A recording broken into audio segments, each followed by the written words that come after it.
안녕하세요. 정녕 목사입니다. 6월 12일 말씀 묵상 함께 하겠습니다. 사도행전 19장 21절에서 41절의 말씀입니다.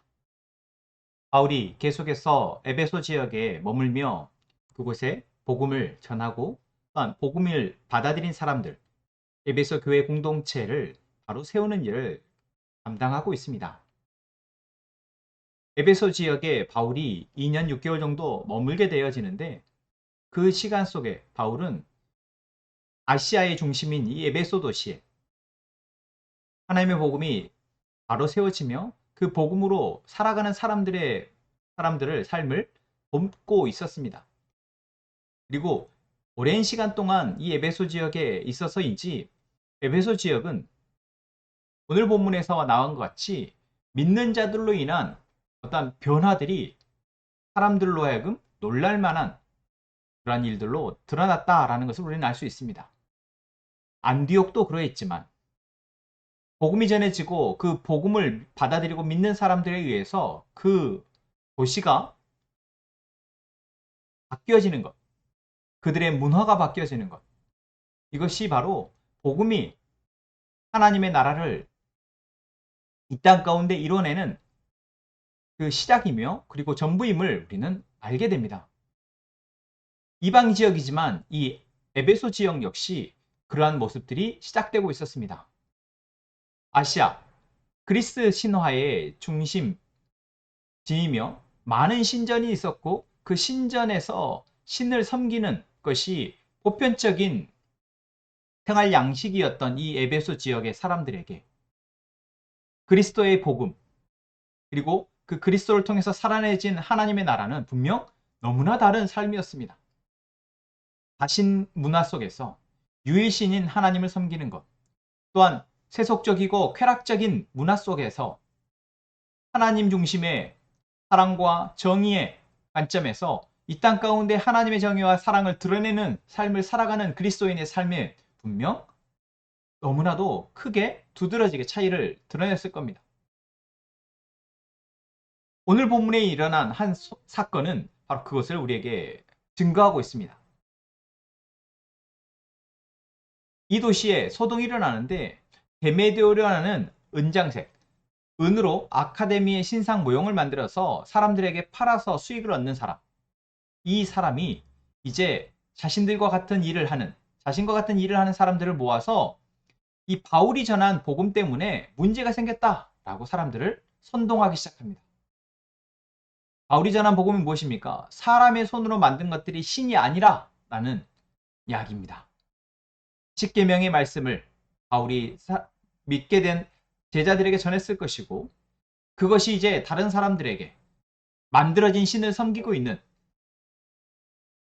에베소에 있는 사람들에게 입에서 입으로 전해지면서 우리가 이렇게 믿는 신, 우리가 섬겼던 신, 내가 이것이 정말 신의 도움을 받는 거라고 생각하며 구입했던 이 신상들이 별로 의미가 없는 거야? 라는 질문을 하게 되어졌다라는 것이죠. 이때 자신들의 생업을 위협받게 된 사람들은 분노가 가득 차서 이제 이 바울의 일행, 바울과 그 바울로 인해서 복음을 믿게 된 에베소의 제자들을 이 도시로부터 몰아내려 합니다. 그래서 바울과 같이 다녔던 가이오와 아리스고라는 제자를 붙잡아서 에베소 지역에 있는 연극장, 사람들이 많이 모이는 곳으로 붙들고 갑니다. 이들을 사람들 앞에 세워서 공중재판을 하려 하는 것입니다. 그래서 이들이 이 도시에 해를 끼치는 사람들이다. 그래서 이 사람들을 쫓아내야 한다. 그렇게 해서 자신들이 지금까지 누려왔던 그 수익을 창출하는 우상숭배의 사업을 지키려 하는 것이죠. 많은 사람들이 그 연극장에 몰려듭니다. 바울이 그 소식을 듣고 자신이 들어가서 이 상황을 해결하려 했지만 먼저 믿게 되어진 자, 바울을 통해서 복음을 믿게 된 자 가운데 그 아시아의 관리가 있었고 그들이 바울을 가로막습니다. 들어가지 말라. 지금 들어가서 더 일이 커질 수 있다. 그때에 이 연극장 안에서 사실 가이오와 아리스고라는 사람은 그 사람들로부터 재판을 받고 어쩌면 큰 일을 당할 수 있는데 오늘 본문의 결론은 무엇입니까? 아무 일 없이 이들이 붙잡힘에서 놓여졌다라는 것입니다. 그 이유가 무엇입니까?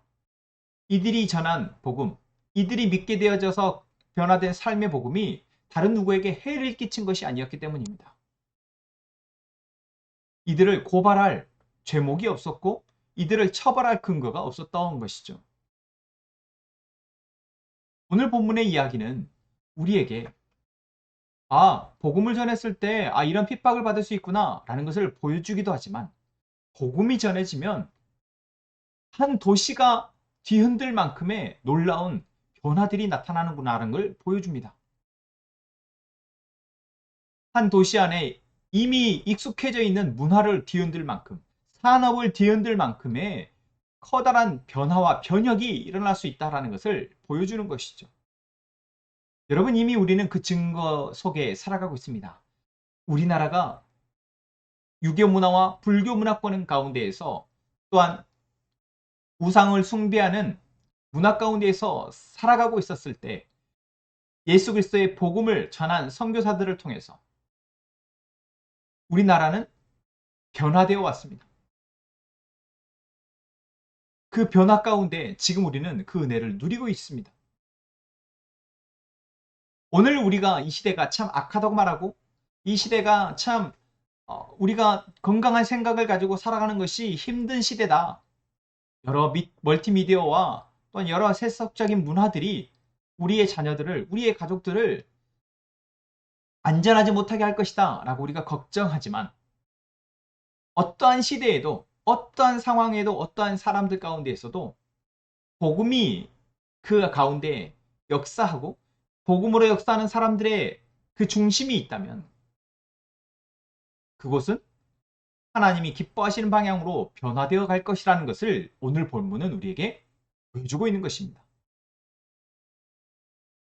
혹시 우리가 우리의 삶에 처한 상황 속에서 이거는 도저히 해결할 수 없는 문제다 라고 생각이 들어질 때 그래서 우리의 인간적인 방법이나 생각으로 발버둥 치며 결국 낙심하고 포기가 되어질 때 여러분 우리는 그리스도의 복음을 의지하는 저희가 되었으면 좋겠습니다.